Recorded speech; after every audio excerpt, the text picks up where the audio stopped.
Leave. The station master threw open the waiting room door and pointed into the blizzard.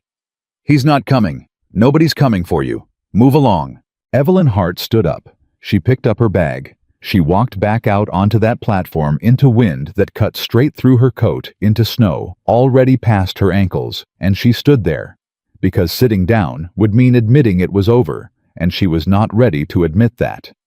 Not yet. She had sold everything she owned for this ticket. She had believed every word in those letters. She had been a fool. And now she was going to die proving it. If this story already has you feeling something, stay with me. Subscribe to this channel. Hit that notification bell so you never miss a story, and drop a comment right now telling me what city you're watching from. I want to see just how far this story travels. Now let's go back to Silver Creek.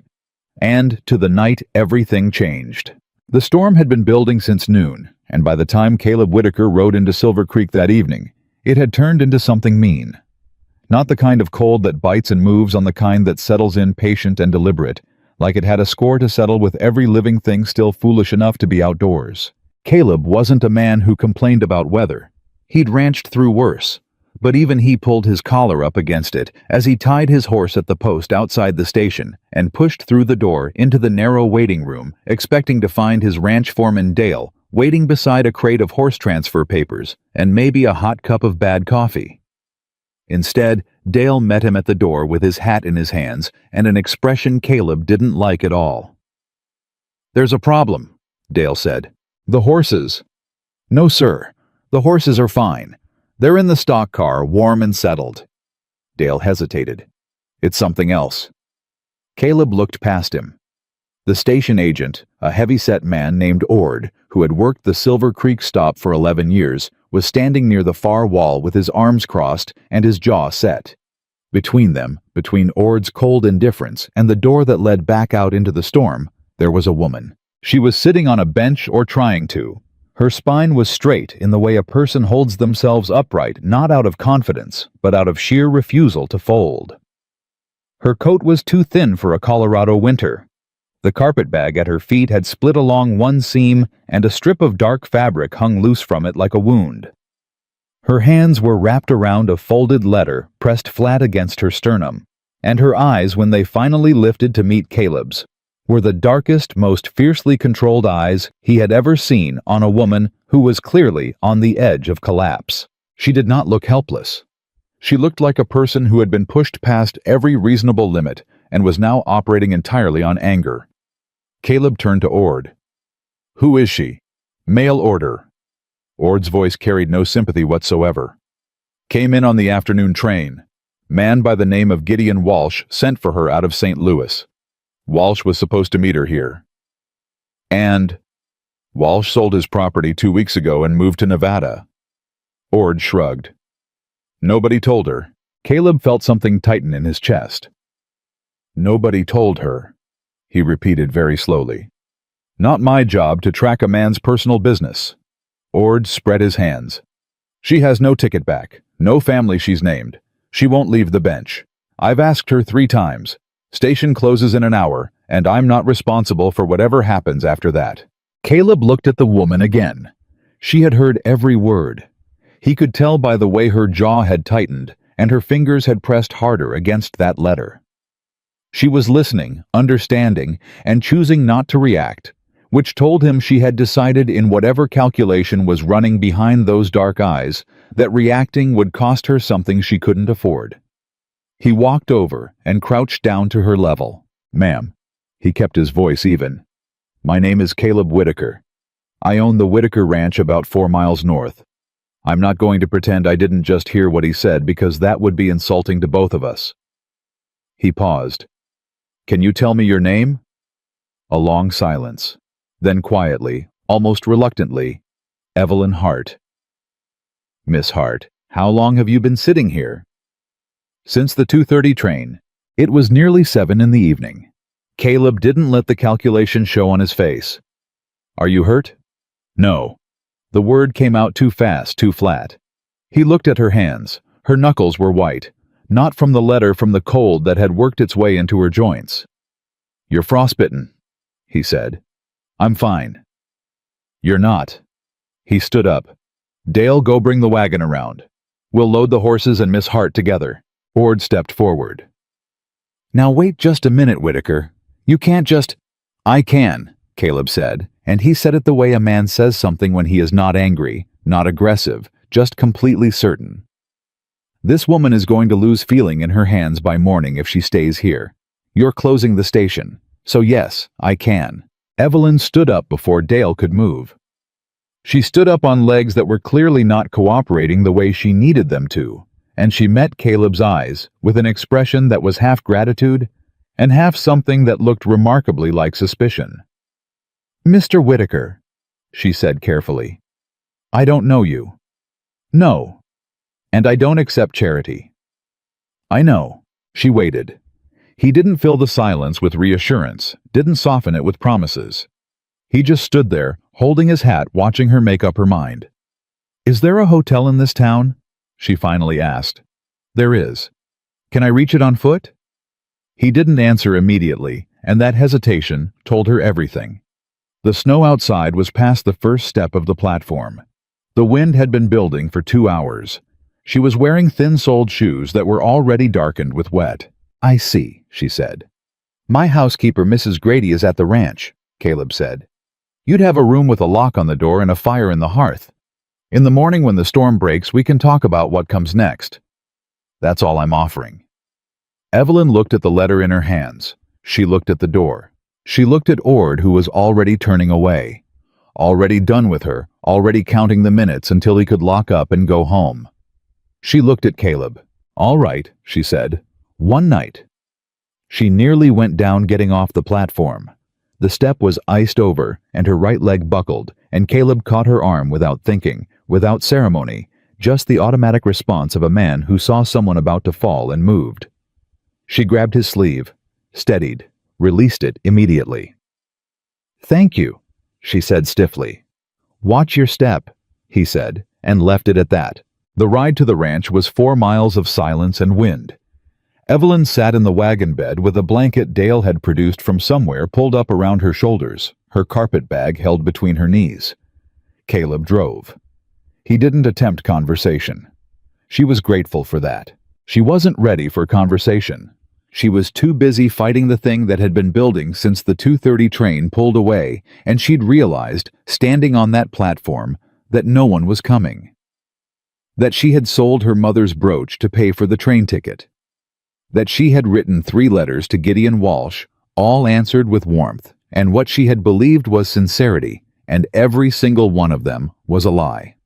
That she was 24 years old, alone in a territory she'd never seen with $11 and no plan. She hadn't let herself cry at the station. She wasn't going to cry in this wagon either. But her hands wouldn't stop shaking, and after a while, she stopped pretending they would. Mrs. Grady met them at the ranch door. She was a short, broad-shouldered woman in her 60s with iron gray hair and an expression that seemed permanently arranged into practical assessment. She took one look at Evelyn, said, "Lord have mercy," under her breath, and had her inside and seated by the kitchen fire before Caleb had finished unhitching the horses. "Your name?" Mrs. Grady said, pressing a mug of something hot into Evelyn's hands. "Evelyn Hart." "Where from?" "St. Louis." "Any family?" A pause. "No." Mrs. Grady asked no more questions about that. She wrapped Evelyn's hands in warm cloth, checked her feet, made her eat soup bread, something with potatoes, and watched her with sharp eyes that were much kinder than they first appeared. By the time Caleb came inside, Evelyn was sitting straighter. Some color had returned to her face. The shaking had slowed. He sat at the opposite end of the kitchen table, poured himself coffee, and set a small tin box on the table between them. "There's $40 in there," he said. "I'm not giving it to you. I'm telling you it exists, so you know what your options look like by morning. Train back east runs at 10, or you stay, figure out a next step, and the 40's not part of the conversation." Evelyn looked at the tin box. She didn't touch it. "Why?" she said. "Why what? Why help me at all? You don't know me. You have no obligation to me. Men with what you have don't usually concern themselves with women found at train stations." Caleb looked at his coffee for a moment. No, he agreed. They don't. So why? He met her eyes. Because Ord was going to lock that door and walk home and sleep fine, and you'd have been dead by morning, and I don't think that's right. Evelyn studied him. She was very good at reading men, or she had thought she was before Gideon Walsh proved her wrong. She looked at Caleb Whitaker's hands, his posture, the way he held his coffee cup, the way he'd spoken to Ord. Not with aggression.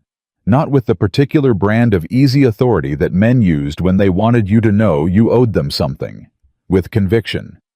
Like decency was a position he'd decided to hold, not a performance he was giving. I won't take charity, she said again. I know. If I stay even a day, I pay my way. Mrs. Grady's been after me to find a second pair of hands in the house since September, he said. The accounts for the ranch are 4 months behind because my last bookkeeper quit to get married. If you've got skills in either direction, there's honest work here. I can keep accounts, Evelyn said. I worked for a dry goods merchant in St. Louis for 3 years. Double entry ledgers, payroll, inventory. Something shifted in Caleb's expression. Not surprise exactly, more like recalibration. Then we'll talk terms in the morning. Evelyn nodded once. She wrapped both hands around her mug and looked at the fire. Mr. Whitaker? Caleb. She didn't use his name. The letter I was holding at the station, from Walsh. She set the mug down. I'm not stupid. I never said you were. People will say I was. People will say I should have known better, that a woman who answers an advertisement for a husband deserves whatever she gets. Her voice was even, perfectly controlled. I want you to know that I was careful. I verified his letters. I asked questions. I checked references. I was as careful as a woman in my situation could be, and it still... She stopped, started again. I want you to know that. Caleb looked at her across the table for a long moment. I believe you, he said. It was such a simple thing. 4 words. And Evelyn Hart, who had not cried on the platform and had not cried in the wagon, and had not cried through soup and bread and warm cloth on her hands, felt something crack open in her chest. At those 4 words that she had to look away immediately and press her lips together very hard and breathe through her nose until it closed again. Thank you, she said to the fire. Get some sleep, Caleb said. Mrs. Grady'll show you the room. He was at the door before she spoke again. Mr. Whitaker. He stopped. Why didn't you ask me what was in the letter? A pause. Then, because you're still holding it, which means it's yours. He left. She stayed by the fire for a long time after that. She didn't sleep much that first night. She lay in the small, clean room with the locked door and the banked fire, and she listened to the storm, and she thought about what had been taken from her and what had not. Her mother's brooch gone. The future she had planned, however uncertain, it had been gone. $11, a torn carpet bag, 1 good dress that was currently drying on a chair. What had not been taken her mind? Her hands. The 3 years of ledger work she'd done for Thomas Calloway's dry goods in St. Louis, keeping his books so clean that his bank had never once questioned a number. The fact that she had survived tonight. She thought about the $40 in the tin box. She thought about the 10 o'clock train. She thought about Caleb Whitaker saying, I believe you. Like it was the most natural thing in the world, like believing her hadn't cost him a single thought. By the time the first gray light came through the window, she had made her decision. She was not getting on that train. She was not going back to St. Louis with $11 and a story she'd spend the next decade trying to outrun. She was not going to let Gideon Walsh be the last chapter of anything. She dressed, pinned her hair, and went downstairs to find Mrs. Grady already at the stove. Sit, Mrs. Grady said without turning around. Breakfast first. Then I'll show you where Mr. Whitaker keeps his disaster of an account ledger. Evelyn sat. He warned you I might stay. He said he thought you would. Mrs. Grady set a plate down in front of her. He's a fair judge of people, Caleb is. Better than he lets on. She paused. He's also a man who gets up at 4:30 and is out the door before the coffee's done brewing, so you won't see him until noon. He works that land like it owes him something. Does it, Mrs. Grady looked at her for a moment. His father left him the land and a pile of debt. He rebuilt it alone. 8 years. She went back to the stove. He doesn't talk about it. I'm telling you so. You understand what kind of man you're dealing with. Evelyn absorbed this. And what kind of man is that? The kind, Mrs. Grady said simply, who goes to a train station in a blizzard to pick up horses, and comes back with a woman he doesn't know, puts her in the warmest room in the house, and leaves $40 on the table with no expectation of seeing it again. She looked over her shoulder. There aren't many of them left. Don't waste it. Evelyn looked at her plate. I don't intend to. She spent the first morning with the ledgers. 4 months of accounts in a state that made her feel genuinely distressed on behalf of the numbers themselves. Entries made in 3 different handwriting styles. Columns that didn't reconcile bills of sale. Filed in no order, she could discern payroll records tucked into the wrong months. She sat at the desk in the small office off the main hall and worked steadily, making notes, creating a register of what she was finding, not attempting to fix anything until she understood the full scope of the problem. When Caleb came in for the noon meal, he stopped in the office doorway and looked at the spread of papers she'd organized across the desk. Well, he said, you're missing about $300 in unrecorded feed purchases, she said without looking up. And your payroll for September was calculated at the wrong daily rate, which means you either overpaid your hands by about $40 or underpaid them depending on which figure is correct. Do you know which one your foreman was using? Caleb blinked. The higher one, I think. Then you've overpaid, which means either you absorb it or you address it quietly going forward by adjusting against future pay, which I'd recommend, rather than asking men to give money back that goes badly. She finally looked up. I'll need last year's records to reconcile properly. Do you have them? In the trunk in the corner, he said. He was still looking at her the way he'd looked at her the night before that recalibration expression. You did this in 1 morning. I made a register. I haven't fixed anything yet. She set her pen down. But I will if that's still agreeable. It's very agreeable, he said. The town of Silver Creek heard about the woman at Whitaker Ranch by Tuesday afternoon.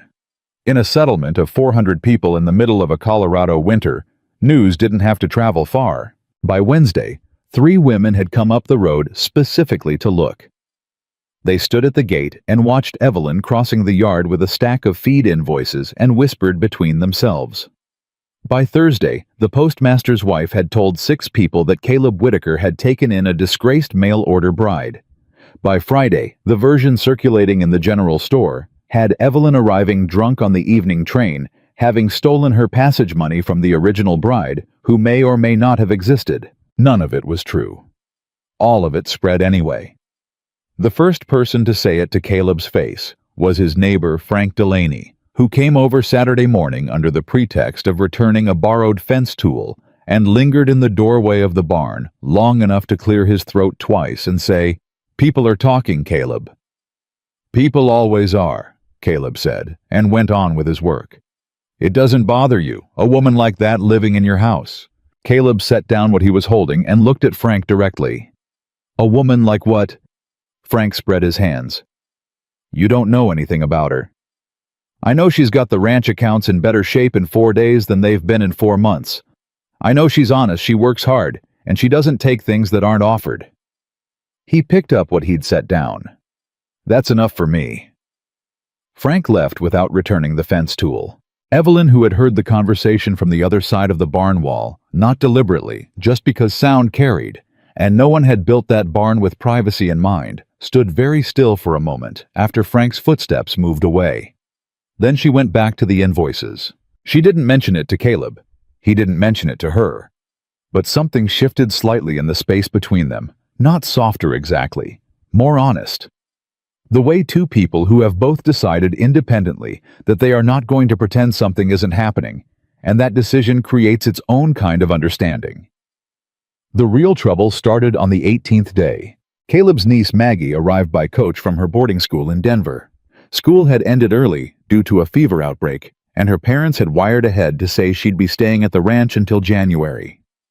Maggie was 9 years old, sharp as a tack, and possessed of her uncle's particular talent for looking at a situation and saying exactly what she thought about it, with no warning whatsoever. She walked into the kitchen on the morning of her arrival, looked at Evelyn standing at the counter with a ledger open beside the bread she was slicing, and said, "Are you the woman Uncle Caleb rescued from the snow?"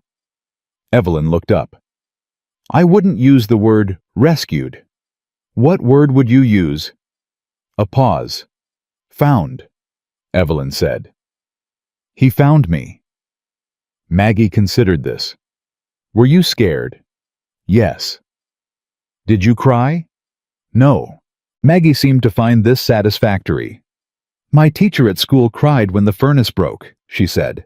"I didn't think that helped anything." She sat down at the table and watched Evelyn slice bread with the focused attention of a child conducting a private evaluation. "Do you know how to read, J?" "I do." "Can you teach Miss Hartley sent us home before we finished our reader?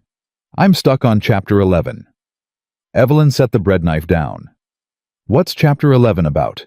"A boy and a dog and some kind of misunderstanding," Maggie said. "I can't figure out why the dog runs away. It doesn't make sense." Evelyn dried her hands. "Go get the book," she said. "We'll figure it out together." It was such a small thing. A book. A chapter. A 9-year-old girl who asked direct questions and expected direct answers. But when Caleb came in an hour later and found the two of them at the table, with the reader open between them, Maggie gesturing at a passage, and Evelyn leaning in to listen with real attention, genuine interest, not performance. He stopped in the doorway for just a moment. He didn't say anything. He went and poured his coffee. But Evelyn, without looking up from the book, was aware of the moment he stopped. And she was aware, too, of the fact that she had spent 18 days in this house and not once felt like a burden, which was a thing she could not have predicted, and which was beginning to do something complicated to the walls she'd built very carefully around herself in St. Louis, and maintained all the way across Kansas and into Colorado on a train to a station where no one waited. She was not falling in love with Caleb Whitaker. She was not that careless. But she was beginning reluctantly against her better judgment to believe that this place was real, that the work was honest, that the room with the lock on the door was genuinely hers. That was already more dangerous than she knew. Because what she didn't know, what none of them in that warm kitchen knew, was that somewhere east of Silver Creek, a man had received a letter.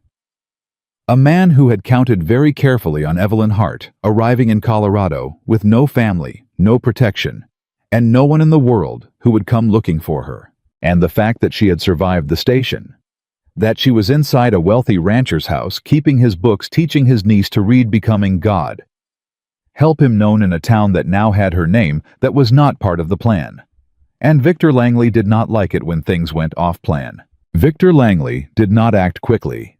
That was the thing about him that Evelyn had never understood until it was too late. He was a patient man. He planned the way a man plans a hunt, not a fight. He chose his moment, his angle, his audience. And he never moved until he was certain the outcome was already decided. So he didn't ride for Silver Creek the week after she disappeared from the St. Louis station with a ticket he'd paid for and an arrangement he'd been counting on. He didn't send a wire. He sat in his office in Kansas City, poured himself a drink, and thought very carefully about the particular problem of Evelyn Hart, who was supposed to be manageable, isolated, and dependent, and who had instead ended up in the household of Caleb Whitaker, whose name Victor recognized because men with money always recognized each other's names. And he began to build a new plan from the wreckage of the first one. Evelyn didn't know any of this. She didn't know about the drink or the office or the plan. She didn't know Victor had already sent one letter to Silver Creek, not to her, but to a man in town named Porter, who ran the land registry office and owed Victor a favor from 3 years back and a business arrangement that had never been committed to paper. What she knew was work, and work for the first time in a long time was a thing she could trust. The Whitaker Ranch accounts had been a genuine disaster, not from dishonesty, but from neglect, and the particular chaos that sets in when a man is running 40,000 acres, a herd of 300 cattle, a 6-man operation, and a household with no one to help him track where the money was actually going. The previous bookkeeper had been competent enough, but had quit in September to marry a man in Denver, and in the 4 months since the ledgers had been maintained by Dale, who was an excellent foreman and a terrible mathematician, and by Caleb himself, who understood money the way a rancher understands it, in terms of what things cost and what things produce, but who couldn't have reconciled a double-entry ledger to save his life. Evelyn reconciled 4 months of accounts in 11 days. She found the missing $300 in feed purchases. She corrected the payroll error. She created a system for the incoming invoices, a simple thing, a numbered register with a corresponding folder that meant nothing would be lost or misfiled again. She wrote up a quarterly summary of operating costs versus revenue cross-referenced against the prior year, and left it on the desk with a note explaining what she'd done and why. Caleb came in, read the summary, read the note, and came to find her in the kitchen. "This is the clearest picture I've had of what this ranch actually costs to run in 8 years, he said. "You had the information," Evelyn told him. "It just wasn't organized." "I had the chaos," he said. "You turned it into information." He set the summary down on the table. "I want to pay you properly. Not housekeeper wages, bookkeeper wages. The rate I was paying Patterson." Evelyn looked at him. "What was Patterson's rate?" $12 a month. "That's low for what I'm doing." He didn't flinch. "What would you consider fair?" "16, she said. "And I'll earn it."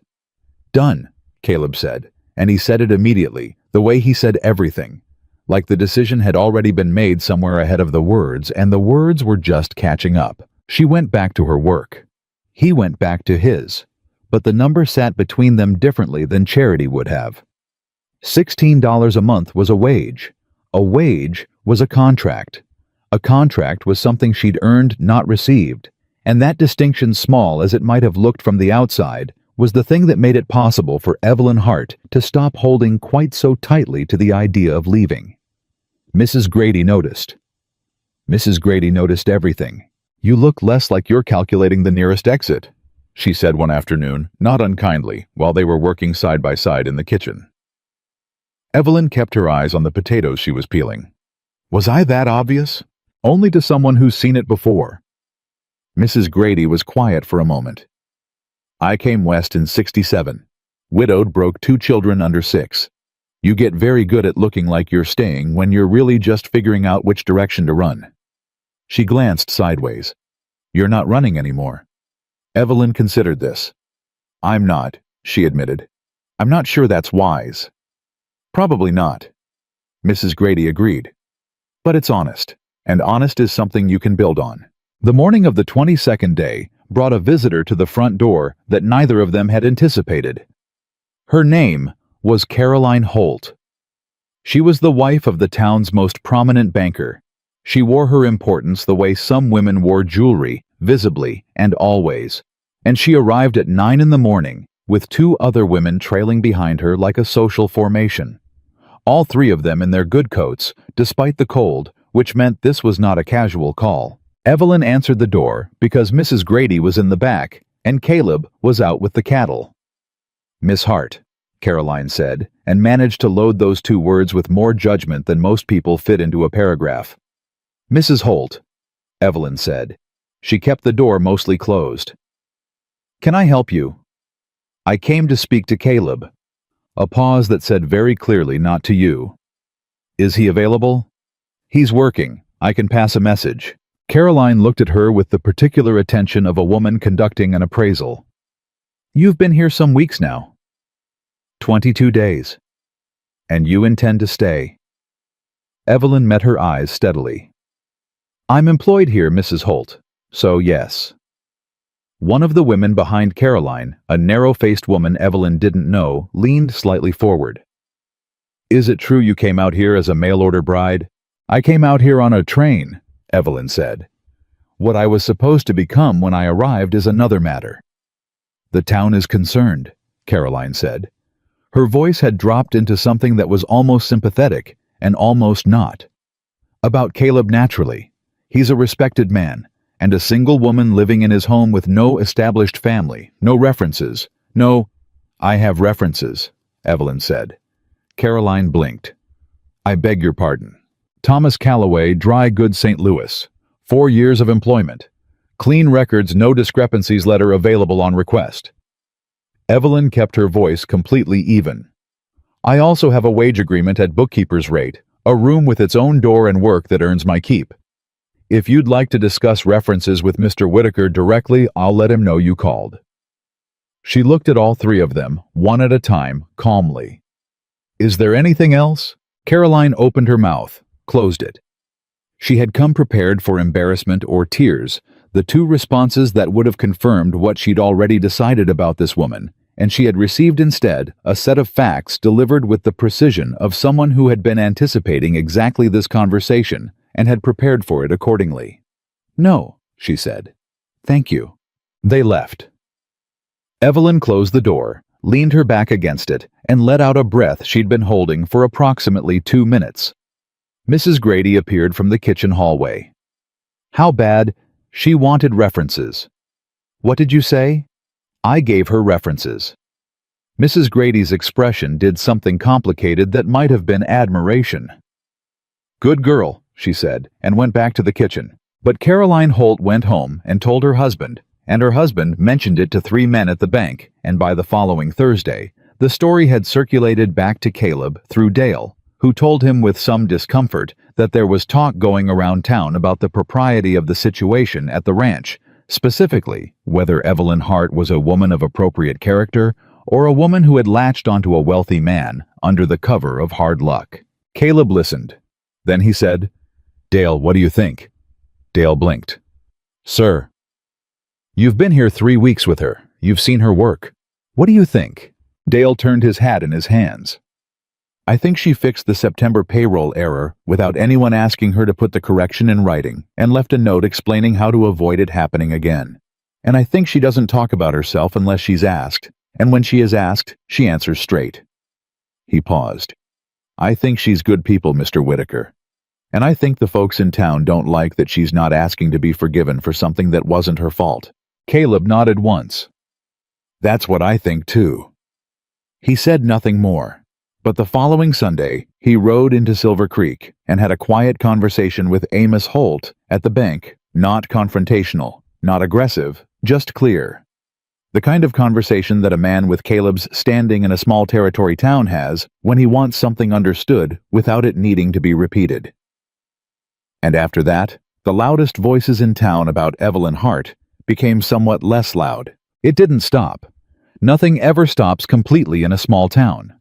But it shifted. What shifted faster and more significantly was Maggie. Caleb's niece had taken to Evelyn with the uncomplicated determination of a child who has decided she likes someone and sees no reason to be complicated about it. She appeared at the office door every afternoon with her reader, and then with arithmetic problems that her school had assigned, and that her uncle had been attempting to help her with unsuccessfully, according to Maggie, who said Uncle Caleb was good at numbers that had to do with cattle, and very bad at numbers that had to do with fractions. Evelyn worked through the fractions with her, then through a short composition assignment about the history of Colorado statehood, which Maggie found deeply boring, but which Evelyn managed to make interesting by connecting it to things Maggie already cared about. Horses' weather, what people ate in the winter before there were general stores. Maggie wrote her composition with more enthusiasm than she'd brought to any school assignment in recent memory, and when it was finished, she looked at Evelyn with the expression of someone who has discovered something unexpected. You're a good teacher, she said with the frank authority of a 9-year-old. I'm not a teacher, Evelyn said. You could be. Maggie leaned on the desk. Why did you come west? A pause. To start over. Did you start over? Evelyn looked at the arithmetic pages between them, the ledgers open on the corner of the desk, the small warm room that had in less than a month begun to feel something dangerously close to familiar. I think I'm in the middle of it, she said. Maggie seemed to find this acceptable. Uncle Caleb started over too, she said, after Grandpa Whitaker died and left all the debts. Mama says he didn't talk to anyone for almost a year. He just worked. She said it the way children say important things plainly, without dramatic weight, which made it land harder than if she'd tried. "He's better now, but he's still very serious." "He is," Evelyn agreed. "He laughed yesterday," Maggie offered, "when one of the barn cats knocked a stack of invoices off your desk and you caught them before they hit the floor. He laughed. I was watching." Evelyn kept her expression neutral. "I didn't notice." "You were looking at the cat." Maggie grinned. "He noticed you." It was a child's observation offered without guile, and Evelyn set it aside deliberately. She was not a person who built on observations. She was a person who built on evidence, on pattern, on things proven by repetition over time. One laugh did not constitute a pattern, but she was aware later that day of the specific way Caleb moved around the space they shared. How he never crowded her, never stood too close, always knocked, before he entered the office, even though it was his office. How he said her name when he needed her attention, and not just hey, or nothing at all, the way some men spoke to women in service. Small things, deliberate things, things that a woman who had learned to read men the hard way recognized as choices, not habits. She did not let herself think about what they meant. She was very firm about that. What she let herself think about instead was the letter from Walsh, the one she'd been clutching at the station, the one she still kept in the inside pocket of her carpet bag. She hadn't looked at it since that first night. But she'd thought about it. She'd thought about what it said and what it didn't say, and the specific language Walsh had used about the arrangement and the situation she'd be placed in, and the men of business he was connected to in the territory. The language had seemed odd to her at the time. She'd attributed it to formality, to the impersonal nature of correspondence with a stranger. But lying in her room, in the clean silence of the ranch, with 3 weeks of distance between herself and the panic of that platform, she could read it differently. She could see the construction of it, the way it was worded to sound like a marriage arrangement while meaning something else entirely. The way it emphasized her isolation, her lack of family, her willingness to relocate. The way it had asked twice whether there was anyone who would come looking for her. She had thought Walsh was being practical, checking that she was committed. Now she understood he had been checking that she was unclaimed. She sat up in bed on the night of the 28th day and felt the cold clarity of it move through her like water. This hadn't been a man who changed his mind. This had been something planned. She had been selected not as a wife, but as something else, something she didn't have the full shape of yet. And if she'd been selected, she'd been found somehow. Through an advertisement, through a network, through some arrangement she hadn't known to look for. Which meant Walsh hadn't been operating alone. Which meant someone somewhere was aware that she'd never arrived. She pressed her hands flat against her knees and breathed. Then she got up, lit the lamp low, and opened the carpet bag. She read the letter 3 times. Slowly. All the way through every line, including the postscript she'd originally taken as irrelevant. "My colleague in the territory will ensure your situation is comfortable and your transition smooth. He has handled these arrangements before and is very capable."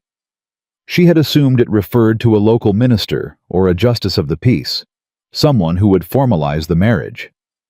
She looked at the word arrangements now and felt her stomach drop. She folded the letter, put it back, sat in the dark for a long time. In the morning she went to Caleb. She found him in the barn, which was where he was every morning at this hour, and she stood in the doorway until he looked up. "I need to tell you something," she said, "about why I came west. The actual reason. And I need you to listen before you decide what it means." He set down what he was holding. He turned to face her. He did not tell her to come back later, did not glance at his watch, did not do any of the small things men did when they were willing to hear a woman but not willing to actually listen. He said, "I'm listening." She told him about the letter, about the language, about what she'd understood on that first night, and what she now understood to be a different and darker thing. She told him about the phrase "these arrangements" and the unnamed colleague in the territory, and she told him she didn't know what it meant exactly, but that she knew it was not what it had been presented as. Caleb listened without interrupting. When she finished, he was quiet for a moment. "You think Walsh was selling women?" he said. Not a question. Flat, precise, like he was placing it correctly so he could think about it clearly. Evelyn nodded.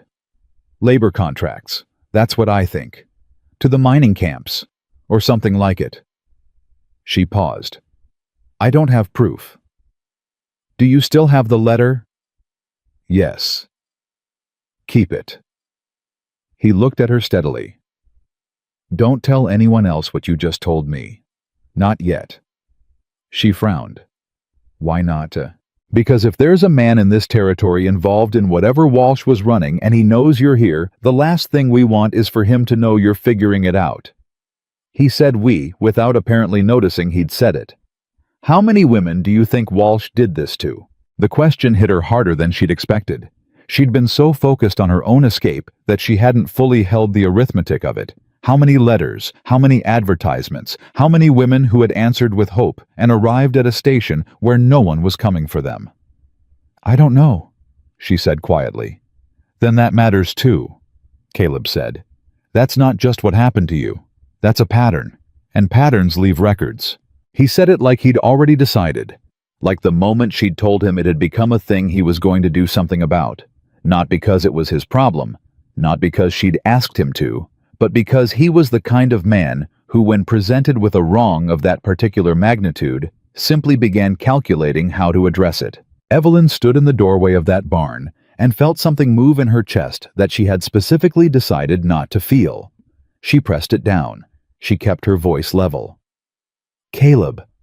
She used his name deliberately. "You should know this might complicate things. For the ranch.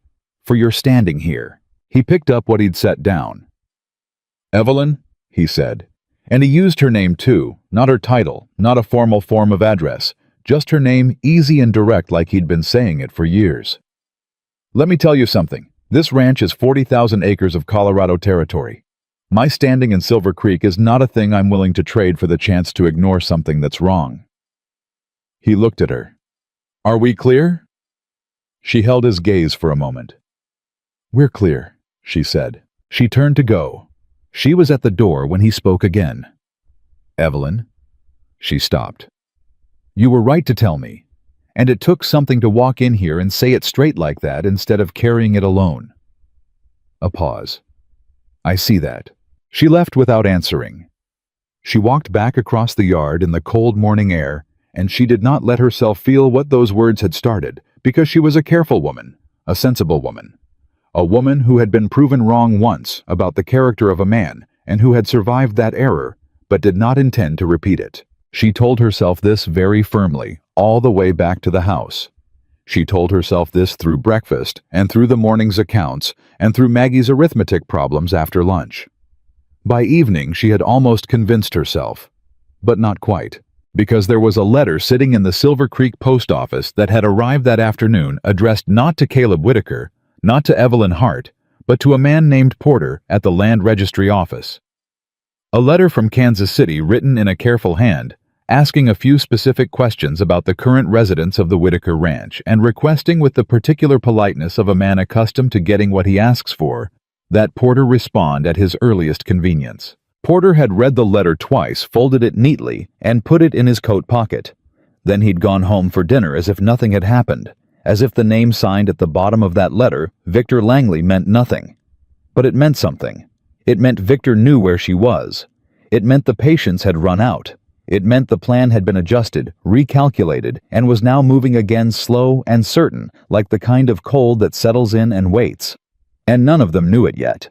Porter sent his reply to Victor Langley on a Tuesday.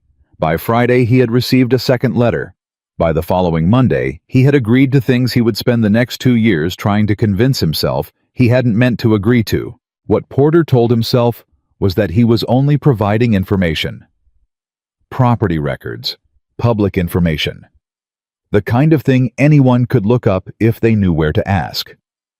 He told himself Victor Langley was simply a businessman with a legal interest in an outstanding arrangement. He told himself Evelyn Hart was not his concern, that whatever had happened between her and whoever had sent for her was a private matter, and that his role was so small, so peripheral, so completely removed from any actual harm that it barely counted as involvement at all. Porter was very good at telling himself things. What he actually did was confirm that Evelyn Hart was residing at the Whitaker Ranch, that she appeared to be employed there, that Caleb Whitaker was well regarded in the county wealthy, and as far as Porter could ascertain, unaware of any complications in Miss Hart's background. He noted that the Silver Creek Winter Charity Ball was scheduled for the 15th of December, that it was a public event, and that Caleb Whitaker had attended every year for the past 6 years without exception. He sent this information in his second reply. He told himself it was harmless. He told himself that 17 times between sealing the envelope and dropping it at the post office. He did not sleep well that week. But he didn't say anything either, and that silence cost more than he understood yet. Evelyn didn't know about Porter. She didn't know about the letters. What she knew was that the Winter Ball was coming Silver Creek's largest social event of the year, a fundraiser for the County Orphan Fund held in the Masonic Hall with half the territory attending, and that Caleb on a Wednesday morning over coffee had asked her to come with him. Not in a romantic way. At least, that was how she received it. "It'd do you good," he said. "Get you in front of people here under normal circumstances instead of being the subject of a conversation you're not in. Come as my guest. Let people see you're not a story. You're a person." She looked at her coffee mug. "That's a very practical reason to invite someone to a ball." "I have practical reasons for most things," he said. "Does it matter?" "It might," she said carefully, "if the point is for people to form an impression." "The impression I want them to form," Caleb said, setting his cup down with the particular deliberateness he used when he wanted to make sure he was understood, "is that the woman who works for me and lives in my house is someone I respect. And the best way to communicate that to people in a town like this is to walk through a door with her and not look like I'm apologizing for it." Evelyn was quiet for a long moment. "All right," she said. Mrs. Grady, when informed, immediately produced from somewhere in the depths of the house a dark green wool dress that had belonged to Caleb's mother, well kept, simply cut exactly Evelyn's size in the way that felt less like coincidence and more like Mrs. Grady had known the answer before the question was asked. "It needs nothing done to it," Mrs. Grady said, which was her version of, "You'll look fine." Maggie said, "You look like you belong here," and then went back to her reader with the uncomplicated satisfaction of a child who has said the true thing and therefore considers the subject closed. Evelyn stood in front of the small mirror in her room and looked at the woman looking back at her and thought for one unguarded moment that Maggie wasn't entirely wrong. Then she folded that thought away carefully where it couldn't get her into trouble. The ball was on a Saturday. Caleb drove them in. Maggie had been sent to stay with Mrs. Grady's sister in town for the evening, which she considered a grave injustice but accepted with dramatic resignation. They rode mostly in silence. The comfortable kind, the kind that had developed between them over weeks of working in close proximity mornings at the account books evenings when he came in late and she was still at the desk and they exchanged a few words about the day before she went upstairs. The kind of silence that has stopped being absence and started being presence. "If people say things to you tonight," Caleb said about a mile from town, "you don't have to answer them." "I'm aware," Evelyn said. "I'm not saying you can't handle yourself. I've seen you handle Caroline Holt, and I know you can handle yourself." A pause. "I'm saying you don't have to. Not tonight. You can just be there." She turned to look at him in the dark of the wagon. "Why does it matter to you?" she asked. "Not practically. Actually." He was quiet for long enough that she thought he wasn't going to answer. "Because you came here with nothing," he said finally. "And you've built something day by day with your own hands and your own brain and your own stubbornness, and you've done it while half this town treated you like a cautionary tale. And I think you should get to stand in a room and be seen without someone trying to define you by the worst thing that happened to you." He kept his eyes on the road. "That's the actual reason." Evelyn faced forward. She pressed her lips together. She breathed. "Thank you," she said quietly. "Don't thank me. Just come in and let them see who you are." The hall was full and warm when they arrived, lit bright, the sound of fiddle music and conversation spilling out the moment the door opened. Caleb stepped in first, then offered his arm, not possessively, just steadily, the way he did everything, and Evelyn took it. The room noticed. Rooms always notice things like that in small towns, the way the collective attention shifts, without anyone deciding it, like a single organism adjusting to new information. She felt it without looking at it directly, the way you feel a current of cold air from a window you can't see. She stood straight. She kept her face open, not defensive. She had decided on the drive over that she was going to behave exactly like a woman who had every right to be in this room because she did, and because the only alternative was to give the people who had already judged her a performance to confirm what they'd decided. The first hour went better than she'd expected. Several people introduced themselves without coldness. A rancher's wife from the north end of the valley, who asked about her work at the ranch with what seemed like genuine curiosity. A young schoolteacher named Miss Barrows, who recognized immediately that Evelyn had some teaching experience and spent 20 minutes asking questions about the methods she used with Maggie. Caleb stayed close without hovering, moved away when she was clearly settled in a conversation, came back at natural intervals. She realized, very good at this, at the social management of a room without appearing to manage it. She was just beginning to feel something that might, under other circumstances, be described as enjoyment. Real enjoyment, the kind she hadn't had since before Walsh's letters arrived in St. Louis, when she became aware of a change in the room's atmosphere. Not loud, not sudden, just a slow, subtle shift, like the pressure change before a storm. Conversations near the door began lowering in volume. The fiddle kept playing, but the dancers slowed slightly. People were turning to look at something behind her. She turned. He was standing just inside the door, and he was exactly as she remembered him, which was the most frightening thing about Victor Langley. He looked like what he wanted to look like, well-dressed, composed, the kind of man whose face reads as trustworthy from a distance. Dark hair, polished boots, a jacket that cost more than most people in this room made in a month. He was smiling at the room the way a man smiles when he knows he's about to own it. His eyes found her in 3 seconds. She felt it physically, that recognition, the way a body remembers a threat before the mind catches up. She did not move. She did not look away. She held his gaze across the room, and the 3 seconds that passed between them said more than either of them could have said aloud. I know what you are. I know what you almost did, and I am still standing. Victor smiled wider. That was the worst part. He smiled like her being upright and composed was a complication he'd already accounted for.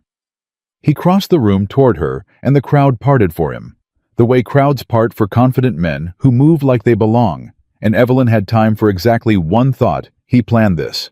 He came here specifically. He chose this room before he was standing in front of her with his hand extended.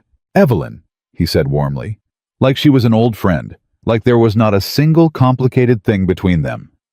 I am so relieved to find you well. I've been worried sick. She did not take his hand. Mr. Langley, she said. Her voice came out flatter and steadier than she'd had any right to expect. He didn't drop the extended hand immediately, let it rest between them, for one beat of social pressure, then drew it back with a small practiced look of hurt. You're angry with me, he said. Of course you are. The misunderstanding with the arrangements, Evelyn, I can explain everything. There's nothing to explain, she said. There's a great deal to explain. He turned slightly, including the people near them in the conversation, the way a performer includes an audience. I sent for this woman, he said, to no one and everyone, the way politicians speak, like they're just talking to one person, but making sure the whole room hears. We had an arrangement. She traveled all this way on my assurance, and then she disappeared from the station, and I have been searching for months. He looked back at her with an expression that was perfectly calibrated, concerned, aggrieved, not aggressive. Who told you to run, Evelyn? What happened? The room was listening. She could feel it. The delicate social weight of a public accusation, how it tilted the crowd before a single word was verified, how quickly a story became a version of the truth if it was told confidently enough in front of enough witnesses. Caleb appeared at her shoulder. She didn't have to turn to know it was him. She could feel the particular steadiness of his presence, The way you feel something solid when you've been standing on uncertain ground. "You're Victor Langley," Caleb said. Not a question. Victor turned, recalibrating instantly. "I am. And you must be the man who took her in." The warmth didn't quite reach his eyes. "I'm grateful to you, Whitaker. Genuinely. I've been trying to find her since she disappeared from the Kansas City station." He shook his head in a performance of bafflement. "She was frightened, I think. I don't know why. We had a perfectly clear arrangement." "Strange," Caleb said. "The station she disappeared from was in Silver Creek, and the station master here will tell you she didn't disappear, she was left. The man she was supposed to meet never came." He said it without heat, without aggression, just the way he said things when he wanted them understood clearly. "So let me ask you one question, Mr. Langley. If she belonged to you, if this was your arrangement, your responsibility, why did I find her alone on the platform in a blizzard, half frozen with nowhere to go?" The room went quiet. The fiddle had stopped at some point, Evelyn hadn't noticed when. Victor's smile didn't disappear. It adjusted. "These situations are complicated," he said. "I had a delay in travel. I sent word clearly, it didn't reach her." "He's lying." Evelyn said it clearly into the silence, and she watched Victor's expression shift behind the mask, just for a fraction of a second, that small animal adjustment, before the mask reseated itself. "Evelyn." "Walsh," she said. "Gideon Walsh. That's the name you used in the letters, not your name, his." She looked at the room, not begging them to believe her, not pleading. Just looking at them, the way she'd looked at Caleb that morning in the barn, straight clear with nothing hidden. "Walsh wrote to me in St. Louis, answered my advertisement for a position as a wife. He corresponded with me for 3 months. He described a home, a property, a life. He paid for my train ticket, and he never intended for me to arrive at a house." She paused. "He intended for me to arrive at no one, with no family, no money, no way back, and be handed to someone who needed women exactly like that." The room had gone very, very still. "These are serious accusations," Victor said, and now his voice had lost some of the warmth. Not all of it, he was too practiced for that, but enough. "A woman with your situation making accusations against a man of my standing, you understand how that looks." "Tell me," said a voice from the crowd, the schoolteacher, Miss Barrows, who had moved closer without anyone noticing. "What exactly is her situation, Mr. Langley? Because what I heard was that a man sent for a woman didn't show up and she survived a snowstorm alone. That seems like her situation is better than yours." A murmur moved through the room. Not everyone, not all of them, but enough. Victor pivoted. He looked at Caleb. The warmth was gone now. The social performance shedding the way a coat comes off, and underneath it was the thing Evelyn had always suspected was there, the particular coldness of a man who had never actually been told no. "You have no idea what you've gotten yourself into," Victor said to Caleb quietly, now almost privately. "She came with an agreement, a legal obligation. I have documentation." "Show it," Caleb said. "I beg your pardon. Show it, right now. To me, to every person in this room. Show me the legal documentation that says this woman owed you anything." Victor was quiet for 3 seconds. "That's not how business is conducted." "It is in this county," Caleb said. "We tend to put things on paper. Ask Amos Holt, he's right over there." He didn't look at the banker. He kept his eyes on Victor. "You want to make a claim against this woman, make it with paper in front of people. Otherwise, I'd suggest you've said what you came to say, and it didn't land the way you planned, and you have about 1 minute before this becomes a conversation I stop being polite about." Victor stared at him. He was making a calculation, Evelyn could see it. Weighing what he could accomplish in this room against what he was risking. Measuring the crowd, measuring Caleb, measuring her. She'd watched him make calculations before. She knew what it looked like from the outside. What Victor had not calculated for was the schoolteacher speaking up. He had not calculated for a man like Caleb, who didn't posture or threaten, but simply stopped moving forward when he'd decided where the line was. He had not calculated for a room that had heard Evelyn's words and found them against everything he'd expected from a town that had been dismissing her for weeks plausible. He reached into his jacket.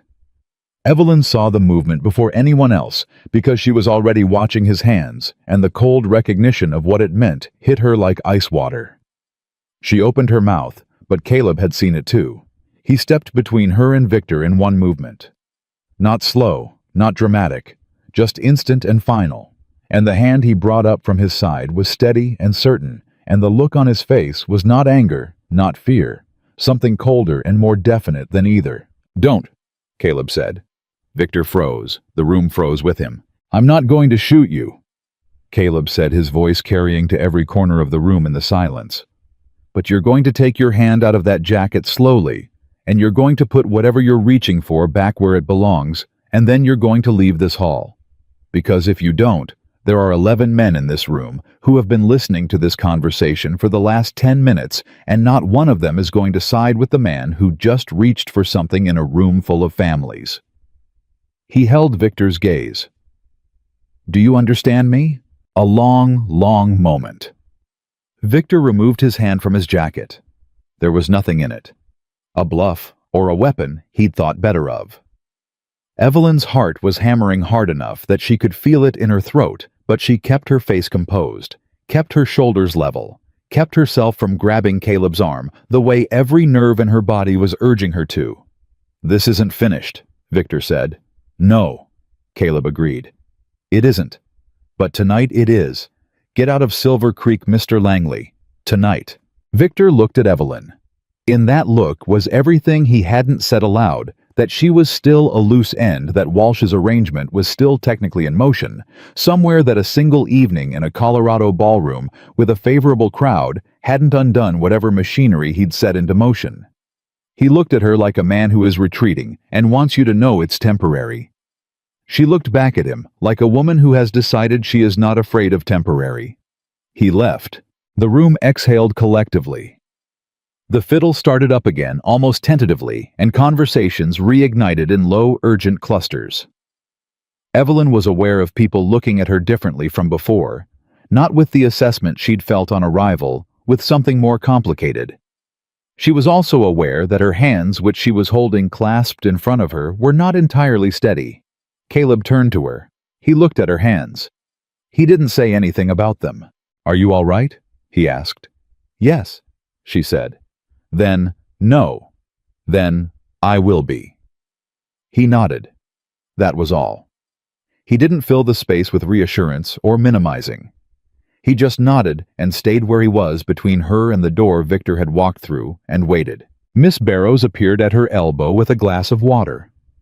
"That was the bravest thing I've seen in this hall since I moved here," she said plainly. "And I watched Hank Miller try to arm wrestle a table in 1880 and dislocate his own shoulder." Evelyn laughed.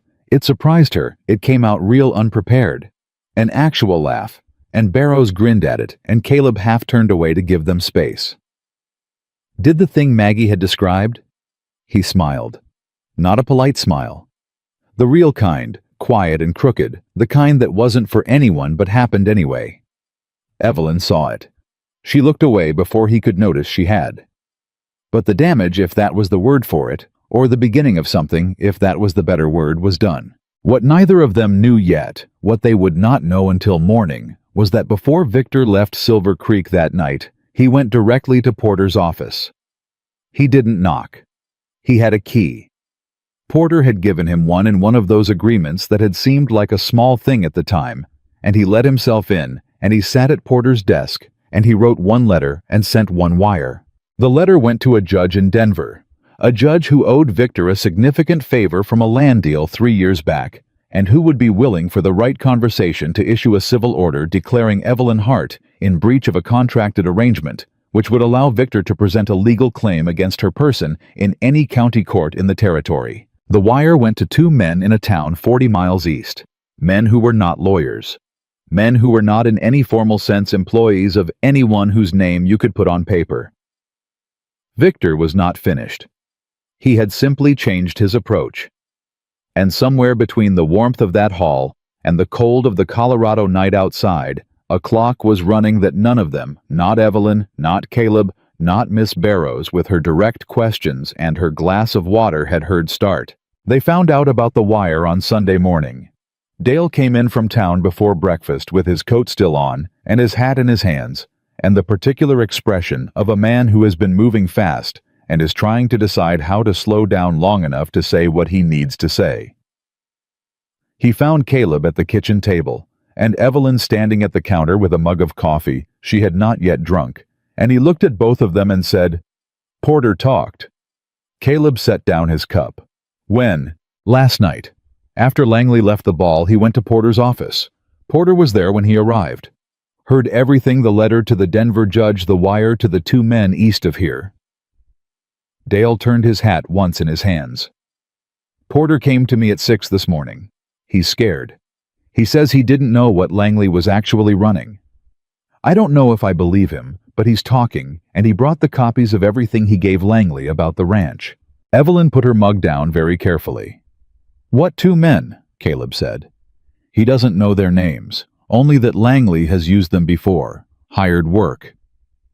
Dale looked at Evelyn. "He said Langley told them she needed to be collected and transported. Those were the words he used. Collected." The kitchen was completely silent for 3 seconds. "How long?" Caleb said. "The wire went last night. If they rode through, maybe 2 days, maybe less." Caleb stood up. He was already thinking she could see the calculation moving behind his eyes, fast and orderly, the same way he moved through a problem with the accounts. No panic, no wasted motion, just the immediate assembly of what needed to happen next. "I need you to ride to the county sheriff in Harker's Bluff. Take the copies Porter gave you. Tell him we have a credible threat against a woman on this property, and I want a deputy out here by tonight." He paused. "And tell him we have documentation, a letter that connects Langley to a human trafficking arrangement operating out of Kansas City. Tell him the woman has had it since December and is prepared to give testimony." Dale nodded and was gone before the sentence finished. Caleb looked at Evelyn. She was standing very still. Not frozen, she was breathing. Present, her eyes clear, but the stillness of someone who has just heard something that reorganizes everything they thought they'd already processed about their own situation. "Collected," she said quietly. "Yes. He was going to send men to physically take me. That was the plan." She absorbed this. "Even after last night, even after the whole room heard—" "He doesn't care what a room heard," Caleb said. "He cares about leverage. He's going to try the Denver judge for the legal cover, and he's going to try the hired men for the practical problem. He's running both at once because one of them is likely to work." He looked at her directly. "But he hasn't gotten ahead of us yet. We have the letter. We have Porter. We have 2 days." "You said we—" Evelyn said. "I meant it." He didn't elaborate. He didn't need to. She picked up her coffee, set it down again. "I need to write out everything I know about Walsh, the letters he sent, the language he used, the things I noticed afterward that I should have noticed at the time." She was already moving toward the office. "If there's going to be a legal case, I want a full account ready before the sheriff arrives. Not just the letter, my testimony in writing." "Evelyn?" She stopped and turned. "You don't have to do this today. You can sit down. You can take an hour." She looked at him for a moment. "I know," she said. "But if I sit down right now, I'm going to feel how frightened I am, and I'd rather feel that after the account is written." She paused. "Is that all right?" "Whatever you need," he said. And he said it the way he said things, like he'd already decided, like it wasn't conditional on anything. She went and wrote for 2 hours. She wrote everything. Walsh's first letter, the subsequent correspondence. The phrases that had seemed odd in context and were now obviously designed, the postscript about the colleague in the territory. The fact that he had asked twice whether she had family who would follow her west. She wrote it in the clear, organized hand she used for the accounts, dated and itemized with the original letter clipped to the front. When she was finished, she read it through once, made 2 corrections, and put it in an envelope addressed to the county sheriff. Then she sat back in the chair and let herself feel how frightened she was. It came up fast and hard, the way suppressed things do not, crying exactly more like the body demanding acknowledgement for something the mind had been overriding for days. She pressed both hands flat on the desk and breathed through it, and let it move, and didn't fight it, and didn't perform it. Just let it be what it was. Fear and relief that she was still here to feel it, and something underneath both of those that she didn't have a clean word for. After about 5 minutes it passed. She wiped her face with the back of her hand, straightened in the chair, and went to find Mrs. Grady. "I need something to do with my hands," she said. Mrs. Grady looked at her once comprehensively and handed her a bowl of apples to peel. They worked side by side in the kitchen for an hour, and Mrs. Grady talked about the winter of 1871, which had been worse than this one, and about her late husband, who had been a stubborn man with a good heart and terrible taste in hats, and about the fact that the apple tree on the south side of the property had been producing badly for 2 years, and she suspected the soil needed something. She did not ask Evelyn how she was. She talked and let Evelyn listen, and let the ordinary weight of ordinary words do the work that direct comfort couldn't. Caleb's 15-year-old ranch hand, a quiet boy named Thomas, who rarely said more than 6 words at a stretch, appeared in the kitchen doorway that afternoon and said, "Mr. Whitaker says to tell you there are 2 extra horses in the south pasture that weren't there this morning." Evelyn and Mrs. Grady looked at each other. Caleb had already seen them. He met Evelyn in the hallway with his coat on, and his expression flat with a particular kind of controlled alertness she hadn't seen on him before. "They left the horses and came on foot," he said, "which means they're already close. I need you to stay inside away from the windows until Dale gets back with the deputy." "How long?" 4 hours, maybe less. And until then, he looked at her. She could see him making a decision about what to tell her and deciding to tell her all of it. "Thomas and I will be outside. We're not going to let anyone through." "Caleb." She said his name the way she'd said it in the barn, deliberately waited. "There are 2 of them." "I know."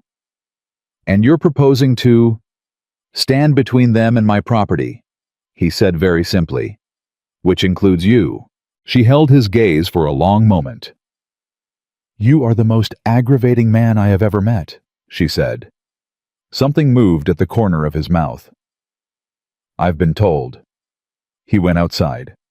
She went back to the office, not because she had work to do, but because the office faced the front of the property, and she was not, regardless of what she'd been told, the kind of woman who stayed away from windows when people she cared about were outside. The 2 hours that followed were the longest of her life. She sat at the desk with the letter in front of her, listening, watching the yard through the glass, tracking Caleb and Thomas by the sound of their movements. Twice she heard voices, not words, just the low exchange of men being careful.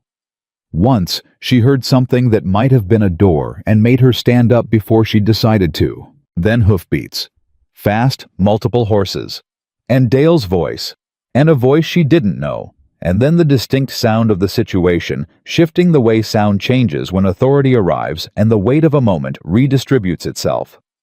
It was over in less time than she would have believed.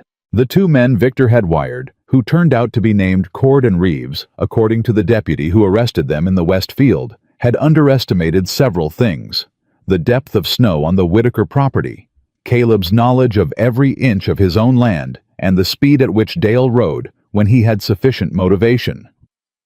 They were armed, and they were experienced, and they were also cold, turned around in unfamiliar terrain, and suddenly looking at a sheriff's deputy, and 2 men who knew exactly where they were standing. Cord gave up immediately. Reeves tried to run, made it about 40 yards, and came back on his own when he realized the snow was past his knees and there was nowhere to go. The deputy, a compact and efficient man named Sheridan, who had been doing this job for 12 years, came to the door himself. "Miss Hart," he said when Evelyn answered it. "I've read the account you prepared. I'd like to ask you some questions if you're willing." "I am," she said. He was thorough and professional, and treated her account with the same weight he'd treat any witnesses, which she noted and was grateful for. He told her the Denver judge connection would need to be verified, that a civil order of the kind Langley had attempted to obtain would be illegal in its application even if technically issued, and that the evidence of the labor trafficking arrangement combined with her documentation and Porter's testimony was sufficient to initiate a formal investigation. He told her it would take time. "Victor Langley is in Silver Creek?" she asked. Sheridan said. "He left this morning according to the hotel. But he can't go far. He's left tracks, Miss Hart. Men like that always do." He paused. "You prepared a very clean document. That's going to matter." After Sheridan left, taking Cord and Reeves with him, and a promise to return for formal statements, the house went quiet in the way houses go quiet after a crisis. Not peaceful exactly, but emptied of urgency, the way a room feels after a fever breaks. Maggie returned from Mrs. Grady's sister's house and, immediately informed by Thomas of everything that had happened with the dramatic precision of a teenage boy who had been present for the best story of his life, appeared in the kitchen doorway with her reader under one arm and said, "Did you really write the whole thing out before the sheriff came?" "I did," Evelyn said. "That's what my mother should do," Maggie said with private satisfaction about something that clearly had a history. "She always tries to explain things out loud and gets flustered. Written is better." She sat at the table. "Are you scared?" Evelyn considered the question honestly. "Less than I was this morning." "Are you going to stay?" Maggie asked. "Now that you know what he was going to try." The kitchen was quiet. Caleb, who had come in 10 minutes ago and poured coffee and was leaning against the counter, did not move or speak. But he was listening. She knew he was listening the way she'd become accustomed to knowing his particular quality of attention, the weight of it present and patient, not demanding. "Yes," Evelyn said. Maggie nodded as if this confirmed something she'd already decided. "Good. I'm stuck on long division."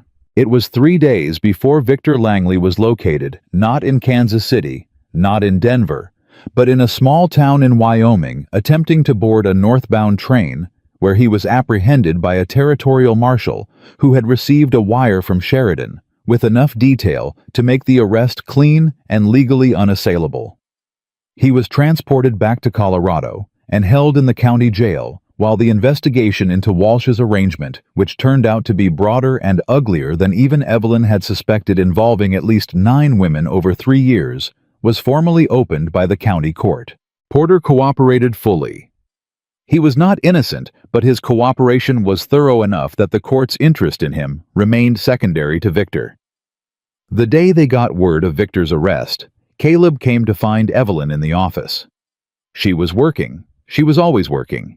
It was the thing she did when she didn't know what else to do with herself, and she looked up when he appeared in the doorway. He didn't say anything at first. He just looked at her the way he'd looked at her in the barn that first morning she'd told him about the letter, with that quality of attention she'd spent 2 months trying not to read too much into.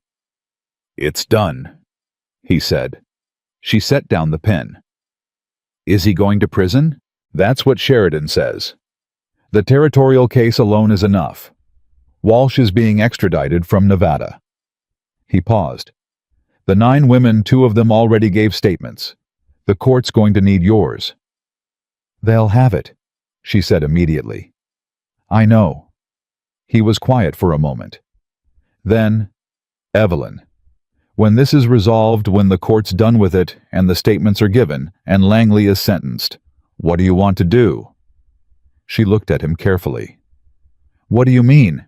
"I mean, you came here by accident. You stayed because you needed work and it made sense. And you've built something here, real work, real wages, real ground under your feet." He held her gaze. "But none of that means you're required to stay. I want you to know that. If there's somewhere else you want to be, something else you want to build, you leave with your wages and a letter of reference, and nothing owed in any direction. You choose." She was quiet for a long time. "You're doing it again," she said. "Doing what? Giving me an exit you don't actually want me to use." Something shifted in his expression. Not surprise, more like a man who has been found out and is deciding whether to argue about it. "I'm giving you a real choice," he said. "That's different." "It is different," she agreed. "No one's ever done that before." She looked at the ledger open in front of her, at the accounts she'd built into something functional and honest from 4 months of chaos at the desk that had become hers in every practical sense. "I want to stay," she said. "Not because I have nowhere to go, because I want to be here. That's a different thing than needing to be here, and I need you to know that I know the difference. Caleb looked at her for a moment. I know you do, he said quietly. And, she said, because she had decided in the last 30 seconds that she was finished being careful about this particular thing. If you have something else you want to say to me, you should probably say it. Because I have been watching you not say it for 8 weeks, and I'm running out of patience for both of us. He was quiet for exactly long enough that she thought she'd miscalculated entirely, and she felt the particular cold of social exposure. Then he laughed. The real one, the one Maggie had described, quiet and crooked and completely unguarded. You are the most direct woman I have ever met, he said. I prefer not to waste time, she said, but she could feel the smile she was trying to suppress. He pushed off the doorframe and crossed the room and sat in the chair across the desk from her, not close, not precipitous, just present, and he looked at her with something open in his face that she hadn't seen there before. Like a room with its curtains finally drawn back. I want to ask you something properly, he said. Not today, and not because of what just happened with Langley. When things have settled. When you've had time, and I've had time, and it's not tangled up in everything else. He held her gaze. But I want you to know, I intend to ask it. She understood exactly what he meant. All right, she said. All right. I'll be here, she said simply. It was January when Evelyn raised the idea of the shelter. She brought it to Caleb the same way she brought everything with a plan already assembled, a cost estimate, a practical argument laid out before the personal one. There was an unused building on the eastern edge of the property, a former bunkhouse that had been empty for 3 years. With basic repairs, a wood stove, and a modest budget, it could house 4 to 6 women at a time. Women who arrived by train like she had with nowhere to go. There are more of them, she said. Walsh wasn't the only man running this kind of arrangement, and even without the fraud, women come west alone all the time. Widows, women leaving bad situations, women who answered legitimate advertisements and got something less than what was promised. She spread the cost estimate on the desk. This isn't charity. I want it to be working accommodation, small jobs, clear terms. A transition, not a trap. 6 weeks maximum, then they have wages and a plan. Caleb looked at the cost estimate. He looked at her. The eastern bunkhouse needs a new roof, he said. I accounted for it. Line 4. He looked at line 4. You budgeted low. I can get the lumber cheaper if Dale talks to Hartley's supply yard. He has a relationship there. He does. Caleb turned the estimate over, reading the back. She had written a 1-paragraph summary on the reverse, the purpose, the terms, the expected capacity, the exit structure. He read it twice. This is well thought out. I've been thinking about it since December, she said. He looked up. Since the station. Since the station, she confirmed. There was a long pause. The town won't like it at first, he said. The town didn't like me at first. Fair point. He set the estimate down. The bunkhouse roof goes up in February if the weather holds. Mrs. Grady can help you set the house terms. He looked at her. And Evelyn, this is yours. The idea, the operation, the decisions. I'll fund it and provide the space, but you run it. She felt something move in her chest that she was no longer trying to name. Thank you, she said. Don't thank me, he said. Just build it. The first woman arrived in March. Her name was Ada. She was 31 years old. She had come from Ohio on a domestic service advertisement that had turned out to be a lie, and she had been sitting in the Silver Creek station for 6 hours before the new station master, hired after Ord, retired, specifically selected by Caleb for his decency rather than his efficiency, sent word to the ranch. Evelyn went herself. She drove the wagon alone, which she had learned to do in February, on the flat stretch of road between the ranch and town, and she pulled up to the platform and climbed down and found Ada sitting on the same bench where she herself had sat 3 months earlier, clutching a bag with a broken handle, her face arranged into the precise expression Evelyn recognized from the inside, the refusal to fold the fury underneath the fear. She sat down next to her. My name is Evelyn Hart, she said. I know what you're feeling right now because someone left me on this exact bench in December. I want to tell you that you are not ruined, you are not stupid, and you are not alone." She paused. "There is a place 4 miles north of here with a warm room, honest work, and no one asking you to be grateful for it. If you want to come, I'll take you." Ada looked at her for a long moment. "Why?" she said.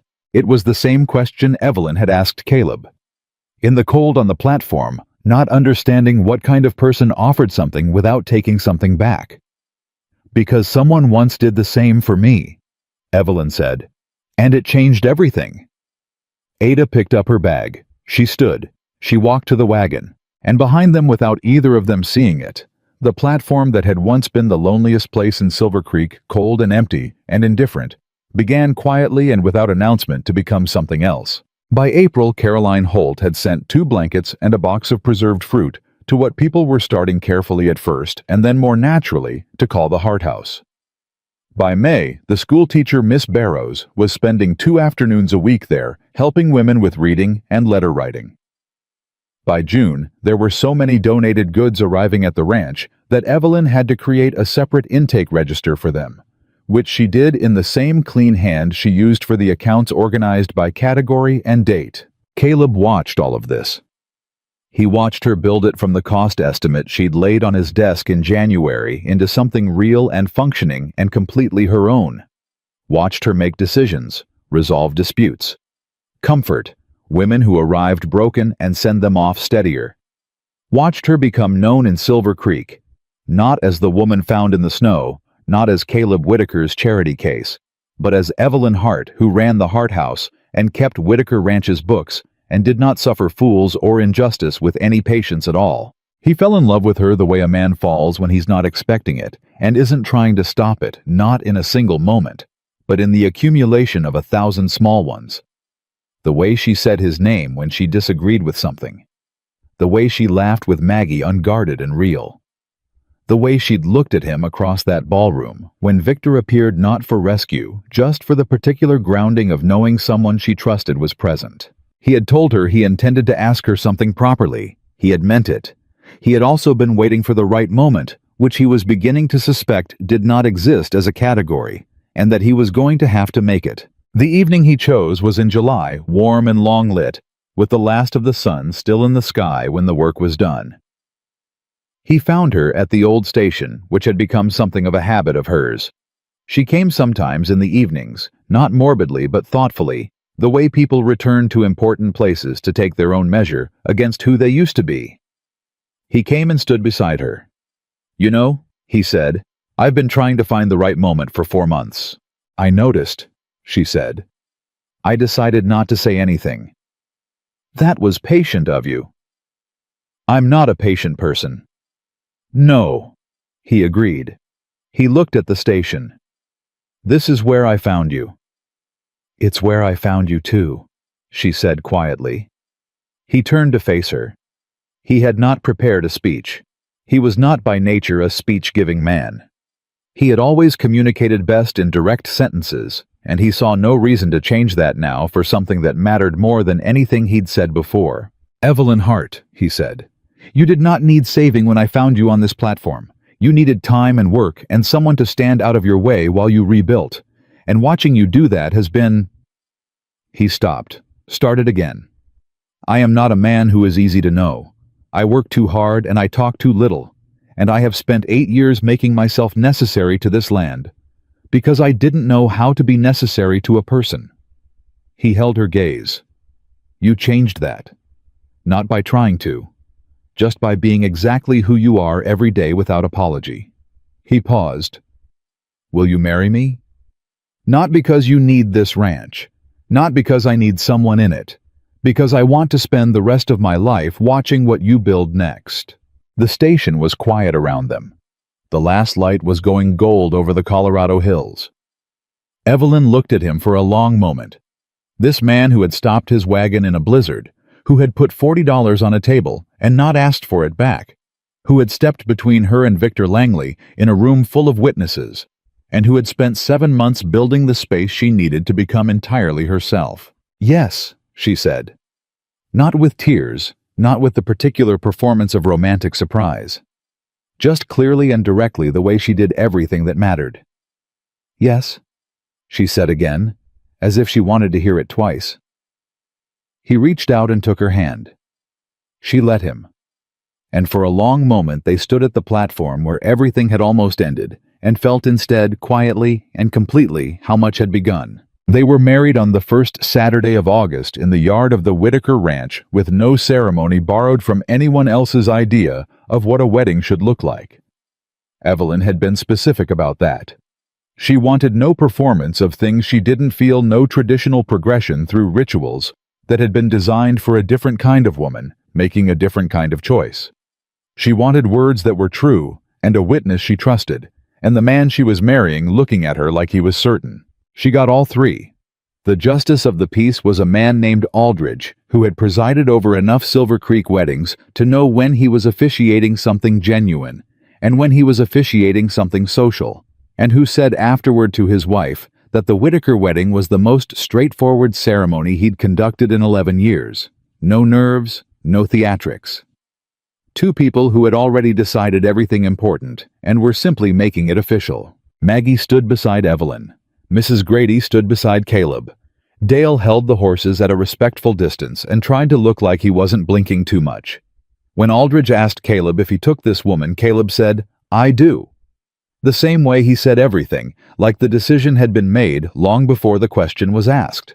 When he asked Evelyn, she said, "I do," and then looked directly at Caleb and added quietly but clearly enough that everyone present heard, "without reservation." Like she needed him to know it wasn't just compliance, like she needed the word reservation specifically removed from the record. Caleb smiled. The real one. The celebration afterward was small and honest food on the long table outside Mrs. Grady's apple cake that she'd been pretending for 2 weeks she wasn't planning. Dale producing a fiddle from somewhere and playing badly, but with genuine commitment, Maggie eating 3 pieces of cake and claiming it was 2. Caroline Holt came. She arrived midway through with her husband and a jar of preserved peaches, and she walked directly to Evelyn, stood in front of her and said, "I was unkind to you in December. I believed what I'd decided before I looked at who you actually were. I'm sorry for that." She said it plainly, without decoration, the way a woman speaks when she's practiced something long enough to finally say it straight. Evelyn looked at her for a moment. "Thank you," she said. "That takes something." "Less than it should have," Caroline said.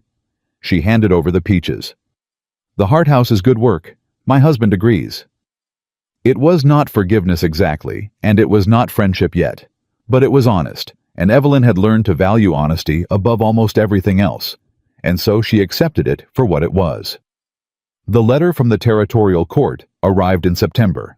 Victor Langley had been convicted on 4 counts: fraud, conspiracy, in labor trafficking, criminal misrepresentation, and the attempted use of false civil proceedings to coerce a private citizen.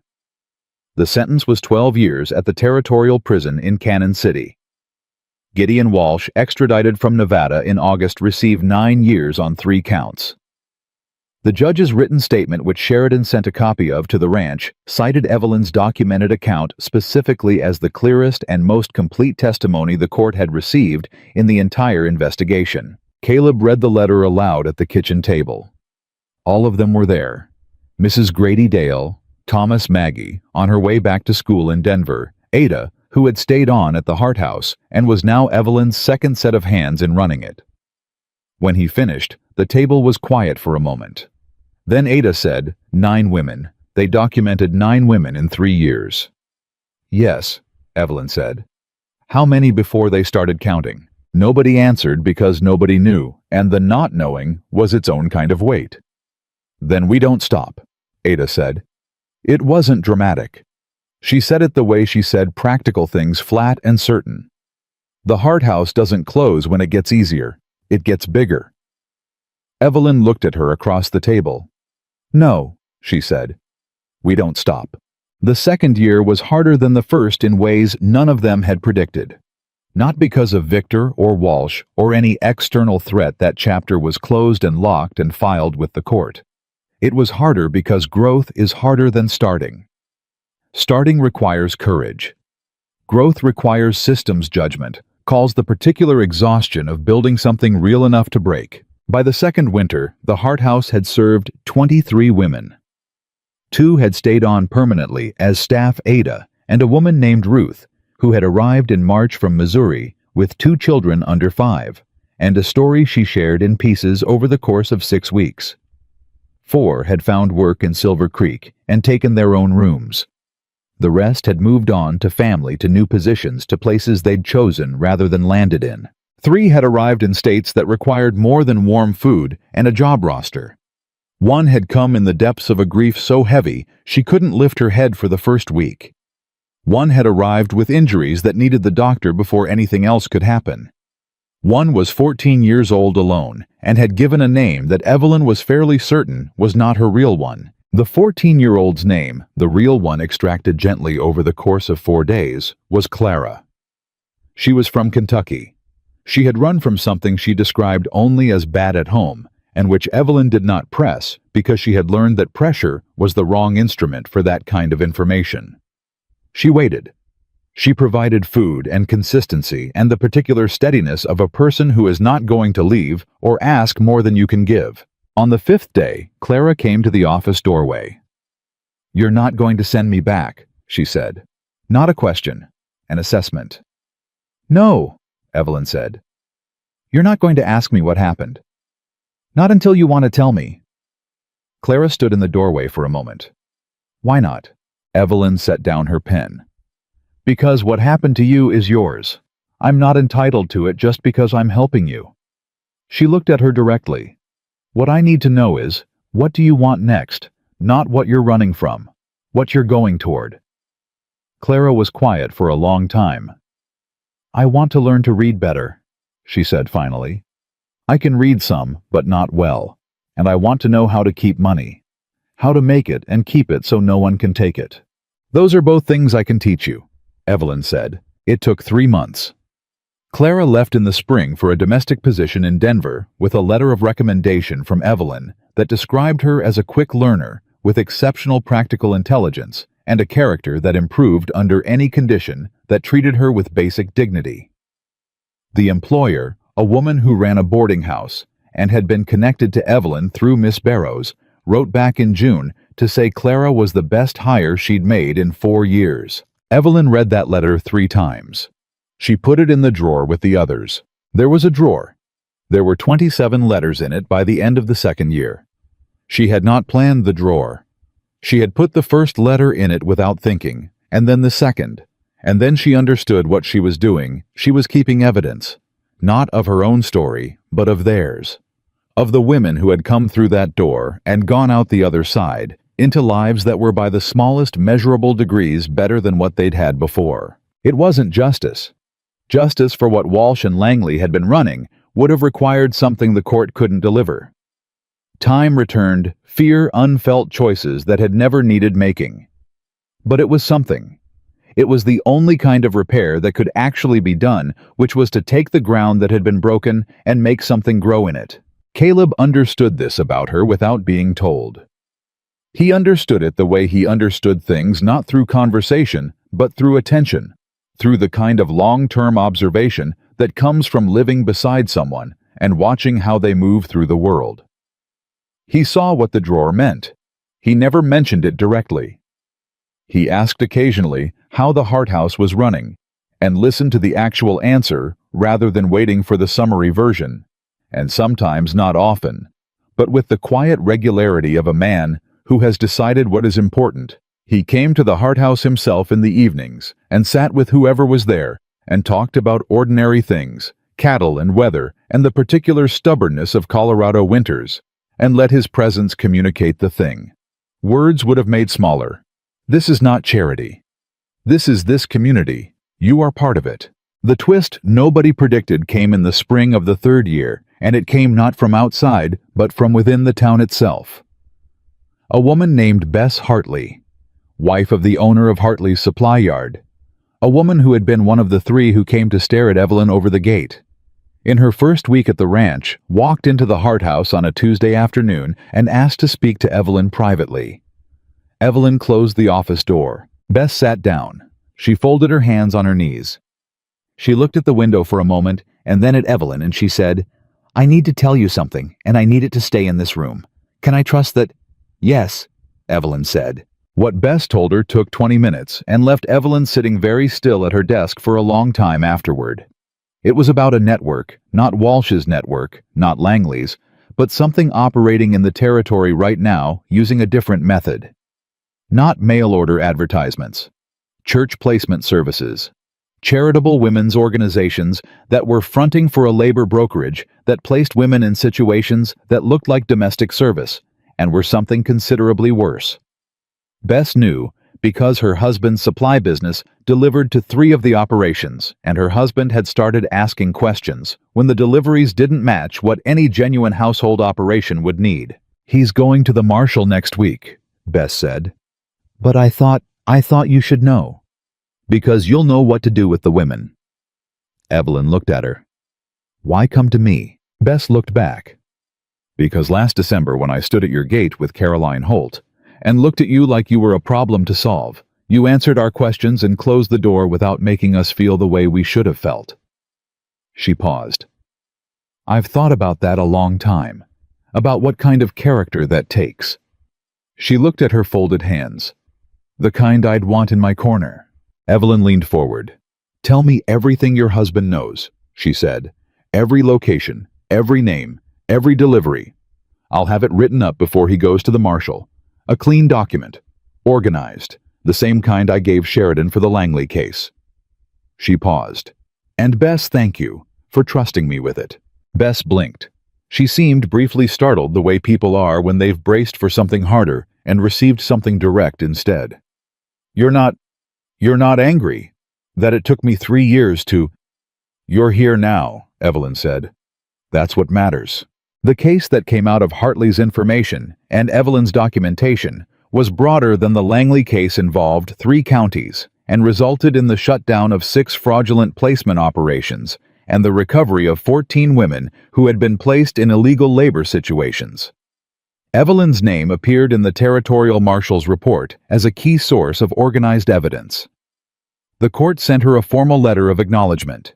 She put it in the drawer. Caleb read the marshal's report when it was published in the territorial paper, and came to find her in the office that evening with an expression she had learned over 3 years of marriage to identify as him working up to saying something important. "You know what you've built," he said. "I know what we've built," she said. He shook his head once, not disagreeing but insisting on the distinction. "I put up money and a building. You built the thing that matters. Don't give that away." He looked at her steadily. "You should know what it is." "What is it?" she asked. "A system," he said. "You built a system for catching women before they fall all the way through. Not charity, a system. Documentation, community network, legal coordination, housing, employment pathways. That's not something a good person does out of goodness. That's something a person with a mind like yours builds because they saw a problem and figured out the structure of it." He paused. "That's rare, Evelyn. That's genuinely rare." She looked at him for a long moment. 3 years of marriage, and he still said things that she hadn't prepared for. She had learned to stop being surprised by it and had not entirely succeeded. "You know," she said, "I used to believe that trusting someone was a thing you did or didn't do, a decision made once." She looked at the ledger on the desk, still the ranch accounts, still precise, still organized in the system she'd created in that first cold January. "I've learned it's not a decision. It's a practice. You practice it every day, and some days it's harder than others, and some days it costs you something." She looked at him. "Trusting you has never cost me anything I wasn't willing to spend." Caleb crossed the room and sat on the corner of the desk the way he'd been doing for 3 years, not across from her, but beside her, the way people sit when they've stopped performing proximity and simply inhabit it. He looked at the accounts she'd been working on. "You've got the August feed costs in the wrong column," he said. She looked. He was right. "I've been distracted. I noticed." He picked up her pen and handed it to her. "Fix it. Then come to dinner. Mrs. Grady made the apple cake." "It's not our anniversary," she said. "She made it anyway." "Why?" He stood up. Because she says this family doesn't celebrate enough. He looked at her over his shoulder, that quiet, crooked smile. She's probably right. Years passed, the way years do, when you're building something real, not quickly, not slowly, but with the particular texture of time that is fully occupied. The Hart House became the Hart Center, and then as Silver Creek grew and the station became a regular stop on a busier line, it became something the town named formally and painted onto a sign, Hope Station. A name the station master proposed at a town meeting and which passed by unanimous vote, which was the kind of thing that happened in Silver Creek in those years, when the town had begun quietly and without declaring it to take a different measure of itself. Maggie grew up, went to the University of Colorado in Boulder to study education, came back to Silver Creek 3 years later to teach at the school, and cited Evelyn in the speech she gave at her welcome ceremony as the person who had taught her that intelligence was not a gift, but a discipline, and that discipline was not restriction but freedom. Ada ran the Hope Station operations with the precision of someone who had arrived with nothing and understood better than most exactly what nothing felt like, and exactly how much a well-run system could change it. She hired 2 additional staff in 1887 and proposed a formal partnership with the county marshal's office that became a model for similar operations in 3 neighboring counties. Clara, the 14-year-old from Kentucky who had wanted to learn to read properly and keep her own money, wrote to Evelyn every year. She was running the Denver boarding house by 1889. She had hired, she mentioned in her 1890 letter, 3 women from the Hope Station network. She had a small savings account at a Denver bank in her own name, which was the specific detail she included every year, as if it were a report, not brag, just proof. Still here, still mine. Evelyn kept every letter. The drawer had become 2 drawers, and then a box, and then a shelf. The day that changed something in her, not dramatically, not with the force of the platform in the blizzard, or the ballroom, or Victor's face, or any of the large things, was an ordinary Tuesday in October of 1891. She was 61 years old. Her hair had gone mostly silver. Her hands, which had been frostbitten at the station in 1883 and had never quite lost a slight stiffness in cold weather, moved slower through the account books than they used to. The ranch accounts were immaculate.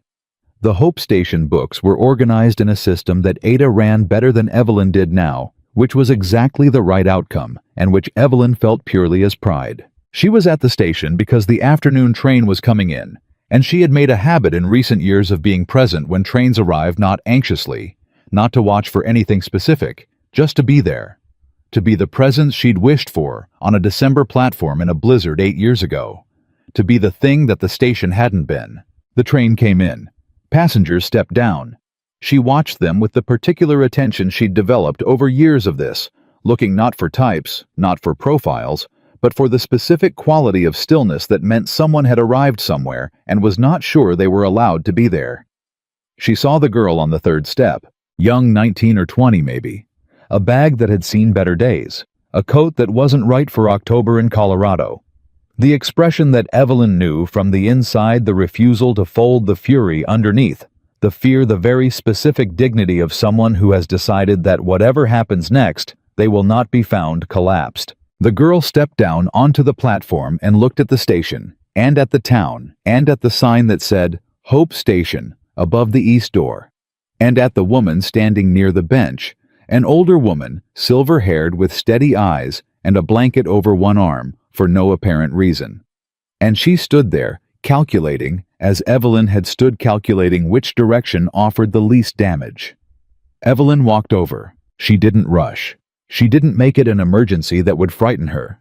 She just walked over with the unhurried steadiness of someone who has nowhere more important to be. "My name is Evelyn Whitaker," she said. "I run the Hope Station here in Silver Creek." She held out the blanket. "You look cold. And you look like you weren't sure anyone was going to be here." The girl looked at the blanket, looked at Evelyn.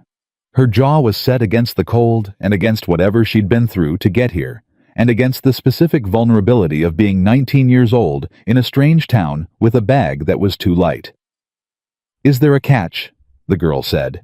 Evelyn smiled. "No catch. Warm room, honest work, nobody asking you to be grateful." She held the blanket steady. Someone once said those words to me, on a platform very much like this one in worse weather than this, and it turned out to be the truest thing anyone had ever told me. The girl took the blanket. She wrapped it around her shoulders, and she exhaled slowly the way a body exhales when it has been held tight for a very long time, and finally, cautiously decides it might be safe to let go. "What's your name?" Evelyn asked. "May," she said. Then, with the small added weight of someone reclaiming something, May Calloway. "May," Evelyn said, "welcome to Silver Creek." She walked her to the wagon. The same wagon, more or less, that Caleb had driven from this station on the worst night of Evelyn Hart's life. The town ahead of them was lit and busy in the October afternoon, the supply yard where Hartley's son now worked the school, where Maggie taught the bank, where Amos Holt had been replaced by a younger man who knew Evelyn's name and her account balance, and greeted her by the first one when she came in. Inside the ranch house, Caleb would be finishing his day's work. Mrs. Grady's niece had taken over the kitchen, Mrs. Grady having retired at 71, with the announcement that she had cooked enough for 3 lifetimes and intended to spend the 4th reading. Ada would be at the Hope Station, with the intake register and the roster of current residents and the particular quiet efficiency she'd made her own. And behind them at the platform, the train was already pulling away, leaving the station to its ordinary afternoon, to the sign above the east door to the bench that had once been the loneliest seat in Silver Creek. The story that people told about Evelyn and Caleb Whitaker was the simple version, the one that fit on a single page, the rich cowboy who found a frozen woman in the snow and married her, and together they built something good. But the people who had been there, Ada and Ruth and Clara in Denver, writing her annual letter, and May Calloway, who would one day run a station of her own in Wyoming, and train a dozen women in the same intake system Evelyn had created, they knew the longer version. They knew it was not a love story about rescue. It was a love story about 2 people who had each separately learned to survive alone, and who chose every single day, not once but daily, not as a feeling, but as a practice to stop surviving alone and start building together instead. They knew that the woman found frozen on the platform had never needed saving. She had needed time and ground, and someone steady enough to stand beside her without telling her which direction to grow. And they knew because she had told them, each of them in the particular direct way that was entirely hers, that the bravest thing she had ever done was not surviving the blizzard. It was not speaking up at the ball. It was not writing the documentation that helped put Victor Langley in prison. The bravest thing she had ever done was walk into Caleb Whitaker's barn on a January morning and say, "I need to tell you something," and then trust that the man on the other side of those words was exactly who she believed he was. She had been right. She had been completely, entirely, without reservation, right.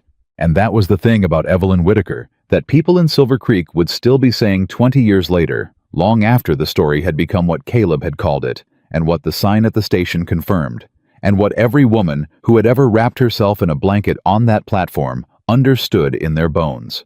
Some storms don't come to destroy you. Some storms come to drive you to the exact doorstep where your life is waiting. And the only thing that stands between you and that life is the courage to knock and the wisdom to walk through when someone opens the door. Evelyn Hart had knocked. She had walked through. And she had spent the rest of her life making sure the door stayed open for everyone who came after her. That was the legend. And every word of it was true.